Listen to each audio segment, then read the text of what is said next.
നമ്മുടെ ജീവിതത്തെ മുമ്പോട്ട് കൊണ്ടുപോകുന്നത്, ഏതൊരു മനുഷ്യൻ്റെ ജീവിതത്തെയും മുമ്പോട്ട് കൊണ്ടുപോകുന്നത് വിശ്വാസമാണ് എന്ന് നമ്മളെല്ലാവരും കേട്ടിട്ടുണ്ട്. എന്നാൽ വിശ്വാസം എന്ന വാക്കിന് പല തലക്കെട്ടുകൾ കൊടുക്കാൻ കഴിയുമെന്ന് ബൈബിൾ നമ്മൾ വായിക്കുകയും പഠിക്കുകയും മനസ്സിലാക്കുകയും ധ്യാനിക്കുകയും ഒക്കെ ചെയ്യുമ്പോൾ നമുക്കറിയാൻ കഴിയും. അതിൽ ബൈബിളിലെ ആദ്യത്തെ പുസ്തകമായ ഉൽപ്പത്തി പുസ്തകത്തിൽ തന്നെ വിശ്വാസത്തിന് വ്യത്യസ്തമാകുന്ന ഫേസുകളുണ്ടെന്ന് നമുക്ക് മനസ്സിലാക്കി തന്നത് നമ്മളെപ്പോലെ ഈ ഭൂമിയിൽ ജനിച്ച് വളർത്തപ്പെട്ട് ജീവിച്ച അബ്രഹാം എന്ന് പറയുന്ന മനുഷ്യനായിരുന്നു. അബ്രഹാമിൻ്റെ ഏറ്റവും വലിയ സുഹൃത്ത് എന്ന് പറയുന്നത് ദൈവമായിരുന്നു. അബ്രഹാമിൻ്റെ സക്സസിൻ്റെ കാരണമെന്ന് പറയുന്നത് ദൈവവുമായിട്ടുള്ള ബന്ധമായിരുന്നു. അബ്രഹാം സ്വർഗത്തിൽ ഏറ്റവും പ്രധാനപ്പെട്ട ഒരു സ്ഥാനത്ത് പരിഗണിക്കപ്പെട്ടതിൻ്റെ കാരണം തൻ്റെ ദൈവവുമായിട്ടുള്ള ഉടമ്പടിയും അതിലൂടെ താൻ കാത്തു സൂക്ഷിച്ച വിശ്വാസവുമാണ്. എനിക്ക് ഈ മെസ്സേജിൻ്റെ കുറിവാക്യം വായിക്കുന്നതിന് മുൻപേ എനിക്കെല്ലാ ദൈവമക്കളോടും പറയാനുള്ളൊരു കാര്യം, നമ്മൾ ഏറ്റവും കൂടുതൽ ആർക്കാണ് വിശ്വസ്തനായിരിക്കേണ്ടതെന്ന് ചോദിച്ചാൽ ദൈവത്തിനാണ് വിശ്വസ്തനായിരിക്കേണ്ടത്.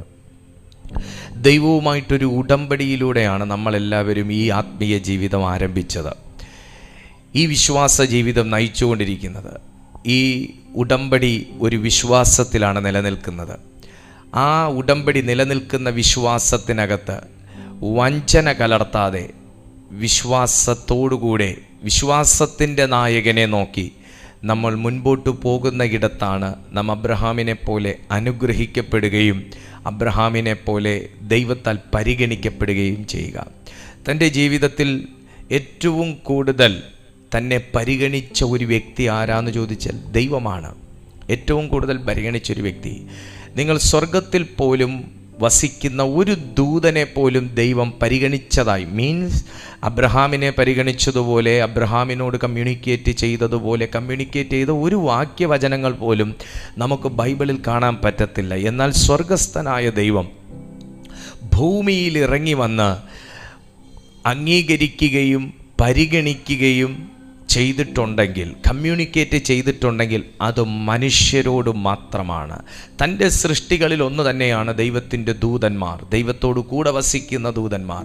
എന്നാൽ അതിലൊരു വ്യക്തിയെപ്പോലും, അതിലൊരു ദൂതനെപ്പോലും അബ്രഹാമിനെ പരിഗണിച്ചതുപോലെയോ അല്ലെങ്കിൽ അബ്രഹാമിനോട് കമ്മ്യൂണിക്കേറ്റ് ചെയ്തതുപോലെയോ ദൈവം ചെയ്തു എന്നോ പരിഗണിച്ചു എന്നോ ഒന്നും പറയാതെ വെറുമൊരു മനുഷ്യനായി ഈ ഭൂമിയിൽ വന്ന അബ്രഹാമിനോട് കമ്മ്യൂണിക്കേറ്റ് ചെയ്യുകയും പരിഗണിക്കുകയും ചെയ്തു എന്ന് പറയുമ്പോൾ അത് നമ്മുടെ ജീവിതത്തിൽ വളരെ വലിയ സാധ്യതകളുടെ വാതിലുകളാണ് നമുക്ക് മുമ്പിൽ തുറന്നു വയ്ക്കുന്നത്. ഇന്ന് ഞാൻ യേശു കർത്താവിൻ്റെ നാമത്തിൽ പറയുന്നു, ദൈവത്തിൻ്റെ പ്രിയപ്പെട്ടവരായി കയറുവാൻ ഈ സംസാരിക്കുന്ന എനിക്കും നിങ്ങൾക്കും സാധിക്കും എന്നൊരു വലിയ ഒരു സന്ദേശമാണ് ഇന്ന് ഈ എടുക്കുന്ന വാക്യവചനങ്ങൾ കൊണ്ട് ഞാൻ ആഗ്രഹിക്കുന്നത്. റോമർക്ക് എഴുതിയ ലേഖനം 4-ാമത്തെ അധ്യായം 20-ാമത്തെ വാക്യം, അബ്രഹാമിൻ്റെ വിശ്വാസത്തിൻ്റെ ക്വാളിറ്റി കൊണ്ടാണ് അബ്രഹാം ഏറ്റവും അനുഗ്രഹിക്കപ്പെട്ടത്. നമുക്കെല്ലാവർക്കും അറിയാം. എന്നാൽ ഈ ബൈബിളിൽ പറഞ്ഞിരിക്കുന്ന വാക്യങ്ങൾക്കകത്തുകൂടെ നമുക്കൊന്ന് അല്പമായി സഞ്ചരിക്കാം. എങ്ങനെയാണ് അബ്രഹാം ഈ നിലയിൽ ബൈബിളിൽ വലിയൊരു സ്ഥാനത്തിന് അർഹനായതെന്ന് നമുക്ക് നോക്കാം. ഒന്ന്, എന്നെപ്പോലെ നിങ്ങളെപ്പോലെ എല്ലാം അബ്രഹാമിനും ഉണ്ടായിരുന്നത് വിശ്വാസം മാത്രമാണ്. വേറെ ഒന്നും തന്നില്ല, വേറെ ഒന്നും കൊണ്ടല്ല താൻ ഇത്രയും വലിയ ഒരു സ്ഥാനമാനത്തിന് അർഹനായത്. വിശ്വാസം കൊണ്ട് മാത്രമാണ്. അങ്ങനെയാണെങ്കിൽ വിശ്വാസം കൊണ്ട് മാത്രമാണെന്ന് പറയുമ്പോൾ അബ്രഹാമിൻ്റെ വിശ്വാസത്തിനകത്താണ് എന്തോ സ്പെഷ്യാലിറ്റി ഉള്ളത്. ആമേൻ. ഞാനാണെങ്കിലും നിങ്ങളാണെങ്കിലും കർത്താവിങ്കിൽ നിന്ന് അഭിഷേകം പ്രാപിച്ചതും ദൈവത്തിൻ്റെ സാന്നിധ്യം അനുഭവിച്ചതും നമ്മൾ സ്വർഗീയ ഭാഷകളിൽ പ്രാർത്ഥിക്കുന്നതും നമ്മൾ പ്രവചിക്കുന്നതും എല്ലാം ദൈവത്തിങ്കൽ നിന്ന് വിശ്വാസത്താൽ സ്വീകരിച്ച കൃപകൾ കൊണ്ടും വരങ്ങൾ കൊണ്ടുമാണ്, അല്ലേ? എന്നാൽ അതിനപ്പുറമാകുന്ന ഒരു സ്പെഷ്യാലിറ്റി അബ്രഹാമിൻ്റെ വിശ്വാസത്തിനുണ്ട് എന്നുള്ളത് വ്യക്തമാണ്. കാരണം നമ്മളിൽ ആരും അബ്രഹാം അനുഗ്രഹിക്കപ്പെട്ടതുപോലെ അനുഗ്രഹിക്കപ്പെട്ടിട്ടില്ല.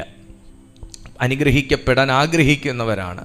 എന്നാൽ എങ്ങനെയാണെന്നല്ല, അബ്രഹാമിൻ്റെ വിശ്വാസത്തിൻ്റെ പ്രത്യേകതകൾ എന്താണ്, അല്ലെങ്കിൽ നമുക്കുള്ള വിശ്വാസത്തിൽ നിന്ന് അബ്രഹാമിൻ്റെ വിശ്വാസത്തിനുള്ള ഫീച്ചേഴ്സ്, സ്പെഷ്യാലിറ്റീസ് എന്തൊക്കെയാണെന്നുള്ളതാണ് നമ്മൾ ഇന്ന് പരിശോധിക്കാൻ പോകുന്നത്. ഒന്ന്, അബ്രഹാം വിശ്വാസത്തിൽ ക്ഷീണിച്ചിട്ടേയില്ല എന്നാണ് ബൈബിൾ പറയുന്നത്. റോമർക്ക് എഴുതിയ ലേഖനം 4-ാമത്തെ അധ്യായം അതിൻ്റെ 18-ഉം 19-ഉം വാക്യം വായിക്കുമ്പോൾ, നിന്റെ സന്തതി ഇവണ്ണമാകുമെന്ന് അരുളി ചെയ്തിരിക്കുന്നത് പോലെ താൻ ബഹുജാതികൾക്ക് പിതാവാകുമെന്ന് അവൻ ആശയ്ക്ക് വിരോധമായി ആശയോടെ വിശ്വസിച്ചു. ഇതേ വാക്ക് നമുക്ക് അപ്പോസ്തല പ്രവർത്തികളിൽ പൗലോസിൻ്റെ ഫെയ്ത്തിനകത്ത് കാണാൻ പറ്റും. പക്ഷെ പൗലോസ് വിശ്വാസത്തിൽ ക്ഷീണിച്ചു. പൗലോസ് ആ ഒരു ക്രൈസിസിൽ വിശ്വാസത്തിൽ ക്ഷീണിച്ചു. എന്നാൽ അബ്രഹാമിനെ കുറിച്ച് പൗലോസ് തന്നെ ഇവിടെ രേഖപ്പെടുത്തിയിരിക്കുന്നത് തൻ്റെ വിശ്വാസത്തിൻ്റെ പ്രത്യേകത എന്താണെന്ന് ചോദിച്ചാൽ, ഒന്ന്, ആശയ്ക്ക് വിരോധമായി ആശയോടെ വിശ്വസിച്ചു. ഇത് ഭയങ്കര വലിയൊരു മർമ്മമാണ്. അബ്രഹാമിനോട് ദൈവം പറയുന്നത് നിന്റെ സന്തതി ഇവണ്ണമാകുമെന്ന് പറയുമ്പോൾ ഇവിടെ സന്തതി ഇല്ല എന്ന് ഓർക്കണം. ഞാൻ ദൈവാത്മാവിൽ ഈ വാക്യം കൊണ്ട് നിങ്ങളുടെ അരികിലേക്ക് വരികയാണ്. നിന്റെ സന്തതി ഇവണ്ണമാകുമെന്ന് പറയുമ്പോൾ സന്തതി ഇല്ലാത്തവനെ നോക്കി പറയാണ് നിന്റെ സന്തതി ഇവണ്ണമാകും. ഞാൻ ദൈവാത്മാവിൽ പ്രവചിക്കുന്നു. പല വാഗ്ദത്തങ്ങളാകട്ടെ, ദൈവശബ്ദങ്ങളാകട്ടെ, പ്രവചനങ്ങളാകട്ടെ, ദൂതുകളാകട്ടെ, അരുളപ്പാടുകളാകട്ടെ, നിങ്ങൾ കണ്ടിട്ടുള്ള സ്വപ്നങ്ങളാകട്ടെ, ദർശനങ്ങളാകട്ടെ, അതൊന്നും നിങ്ങൾ ദർശനമായും പ്രവചനങ്ങളായും നിങ്ങൾ കാണുകയും കേൾക്കുകയും മനസ്സിലാക്കുകയും ആമേൻ പറയുകയും ചെയ്യുമ്പോൾ അതിൻ്റെ ഒന്നും വാനം പോലും വെട്ടിക്കാണത്തില്ല. മീൻസ് അതിന് അടിസ്ഥാനമിടാനുള്ള വാനം പോലും വെട്ടിക്കാണത്തില്ല. പക്ഷെ നിങ്ങളുടെ കാതുകളിൽ നിങ്ങൾ ഇങ്ങനെ ആകുമെന്നും, നിങ്ങളെടുക്കുന്ന വചനങ്ങളിലൂടെ, ദൈവം തരുന്ന ദൂതുകളിലൂടെ നിങ്ങൾ ഇങ്ങനെ ആകുമെന്നും, നിങ്ങൾ കേൾക്കുന്ന മെസ്സേജുകളിലൂടെ നിങ്ങൾ ഇങ്ങനെ ആകുമെന്നും, നിങ്ങൾ കേൾക്കുന്ന പ്രവചന ശബ്ദങ്ങളിലൂടെ നിങ്ങൾ ഇങ്ങനെ ആകുമെന്നും, നിങ്ങളുടെ സന്തതി ഇങ്ങനെ ആകുമെന്നും, നിങ്ങളുടെ സന്തതി മേൽ ഒരു കൈമാറ്റം നടക്കുമെന്നും, നിങ്ങളുടെ സന്തതി സൗഖ്യമാകുമെന്നും, നിങ്ങൾ ഇന്ന വേല ചെയ്യുമെന്നും, നിങ്ങൾ ഇന്ന രാജ്യത്തിൽ എത്തുമെന്നും, നിങ്ങളെ ഈ നിലയിൽ ദൈവം ആദരിക്കുമെന്നും തുടങ്ങി ഒത്തിരി ദൈവശബ്ദങ്ങൾ നമ്മുടെയൊക്കെ കാതുകളിൽ കേൾക്കുമ്പോൾ, ഞാൻ നേരത്തെ പറഞ്ഞതുപോലെ കേൾക്കുന്ന ദൂത് നടക്കണമെങ്കിൽ അതിന് മുകളിൽ അതിൻ്റെ കീഴിൽ ഒരു അടിസ്ഥാനമെങ്കിലും ഉണ്ടാകണ്ടേ എന്ന് നമ്മളൊക്കെ ബുദ്ധി കൊണ്ട് ചിന്തിച്ചവർ തന്നെയാണ്. പക്ഷെ പലതും ബുദ്ധി കൊണ്ട് ചിന്തിച്ചിട്ടും നിരക്കാത്ത നിലയിൽ ദൈവം കാര്യങ്ങൾക്ക് നീക്കുപോക്ക് വരുത്തി നിങ്ങളെ ഈ തീയതി വരെ, ഈ സമയം വരെ നിങ്ങളെ എത്തിച്ചിട്ടുണ്ടെങ്കിൽ, ഇവിടെ അബ്രഹാമും വിശ്വസിച്ചത് അങ്ങനെ തന്നെയാണ്. ആശയ്ക്ക് വിരോധമായി ആശയോടെ വിശ്വസിച്ചു. പലപ്പോഴും നമ്മുടെ ആശയ്ക്ക് വിരോധമായിട്ടാണ് കാര്യങ്ങൾ സംഭവിക്കുന്നത്. വിശ്വാസത്തിന് വിരോധമായിട്ടാണ് കാര്യങ്ങൾ ചലിക്കുന്നത്. എന്നാൽ ദൈവശബ്ദത്തിൻ്റെ പ്രത്യേകത കറക്റ്റ് ചെയ്യുന്ന ഒന്നാണ്. ഡിസ്ലൊക്കേറ്റഡ് ആയിരിക്കുന്നതിനെ കറക്റ്റ് ലൊക്കേറ്റ് ചെയ്തു കൊണ്ടുവരുന്ന, കറക്റ്റ് അലൈൻ ചെയ്തു കൊണ്ടുവരുന്ന, കറക്റ്റ് ക്രമീകരിച്ചും ക്രോഡീകരിച്ചും കൊണ്ടുവരുന്ന ഒരു വല്ലാത്ത ഡൈനാമിക് പവർ ദൈവശബ്ദത്തിനുണ്ട് സുഹൃത്തെ, ദൈവശബ്ദത്തിനുണ്ട്. ഇന്ന് ഈ ശബ്ദം ആരുടെയോ വീടുകളിൽ ഡിസ്ലൊക്കേറ്റ് ആയിരിക്കുന്ന മേഖലകളിൽ വീണുകൊണ്ടിരിക്കുകയാണ്. ഈ പ്രവചന ശബ്ദം ഡിസ്ലൊക്കേറ്റ് ആയിരിക്കുന്ന ബന്ധങ്ങളുടെ മേൽ വീണുകൊണ്ടിരിക്കുകയാണ്. ഈ പ്രവചന ശബ്ദം ഡിസ്ലൊക്കേറ്റ് ആയിരിക്കുന്ന ദൈവബന്ധത്തിൻ്റെ മേൽ വീണുകൊണ്ടിരിക്കുകയാണ്. ഈ പ്രവചന ശബ്ദം ഡിസ്ലൊക്കേറ്റ് ആയിരിക്കുന്ന ലൈഫിന്മേൽ വീണുകൊണ്ടിരിക്കുകയാണ്. ഞാൻ വിശ്വസിക്കുന്നു ഈ മെസ്സേജിലൂടെയും നിങ്ങൾ ആമേൻ പറയുമ്പോൾ നിങ്ങളുടെ ഉള്ളിൻ്റെ ഉള്ളിൽ അനുഭവങ്ങളുള്ള ഒരു മനുഷ്യൻ ചിന്തിക്കുന്നുണ്ട്, ഇതെങ്കിലും നടക്കുമോ എന്ന്. നിങ്ങളുടെ ഉള്ളിൻ്റെ ഉള്ളിൽ അനുഭവങ്ങളുള്ള ഒരു മനുഷ്യൻ ചിന്തിക്കുന്നുണ്ട്, ഇതിനേക്കാൾ വലിയ പ്രവചന ശബ്ദങ്ങൾ കേട്ടിട്ടുള്ളതല്ലേ എന്ന്, ഒത്തിരി വർഷങ്ങൾക്ക് മുന്നേ കേട്ടിട്ടുള്ളതല്ലേ എന്ന്. ഇവിടെ ഈ 2025 എത്തി നിൽക്കുമ്പോഴും ഒന്നും നടന്നില്ലല്ലോ എന്ന് നിങ്ങൾ ചിന്തിക്കുന്നുണ്ട്. പക്ഷെ ദൈവാത്മാവിൽ ഞാൻ പറയുന്നു, ആശയ്ക്ക് വിരോധമായി വിശ്വസിക്കാൻ നമുക്ക് കഴിയണമെന്നുണ്ടെങ്കിൽ അബ്രഹാമിൻ്റെ മേൽ വീണതുപോലത്തെ ഒരു ഇമ്പാർട്ടേഷൻ ഉണ്ടാകണം. അബ്രഹാമിൽ ഒഴുകിയ ഒരു വിശ്വാസത്തിൻ്റെ തലം നമ്മുടെ ജീവിതത്തിൽ ഉണ്ടാകണം. നിന്റെ സന്തതി ഇവണ്ണമാകുമെന്ന് അരുളി ചെയ്തിരിക്കുന്നത് പോലെ താൻ ബഹുജാതികൾക്ക് പിതാവാകുമെന്ന്. താനൊരു കുഞ്ഞിൻ്റെ അപ്പം പോലും അല്ല. അപ്പോഴും അവിടെ പറയുകയാണ്, നീ ബഹുജാതികൾക്ക് പിതാവാകും. ഹല്ലേലൂയ. ഒരു കുഞ്ഞിൻ്റെ അപ്പനായെങ്കിൽ ഇത് വിശ്വസിക്കാൻ ഒരു സുഖം ഉണ്ടായിരുന്നു. ഇവിടെ ദൈവശബ്ദങ്ങൾ എപ്പോഴും ഒരു മനുഷ്യനെ തേടി വരുന്നത് അവന് വിശ്വാസത്തിന് നിരക്കാത്ത രീതിയിൽ മാത്രമേ ഉണ്ടാകത്തുള്ളൂ. പക്ഷെ ഇവിടുത്തെ പ്രത്യേകത എന്താണെന്ന് വെച്ചാൽ ആശയോടെ വിശ്വസിക്കാൻ ഒരു കൃപ അവൻ്റെ മേൽ, അബ്രഹാമിൻ്റെ മേലുണ്ടായിരുന്നു. 19-ാമത്തെ വാക്യം വായിക്കുമ്പോൾ, അവൻ ഏകദേശം 100 വയസ്സുള്ളവനാകയാൽ, നിങ്ങൾ ഈ വാക്ക് കേൾക്കണം, അവൻ ഏകദേശം 100 വയസ്സുള്ളവനാകയാൽ തൻ്റെ ശരീരം നിർജീവമായി പോയത്, താൻ മനസ്സിലാക്കിയ കാര്യത്തിലേക്കാണ് ദൈവാത്മാവ് നമ്മളെ ആദ്യം കൊണ്ടുപോകുന്നത്. നമ്മളിത് മനസ്സിലാക്കണം.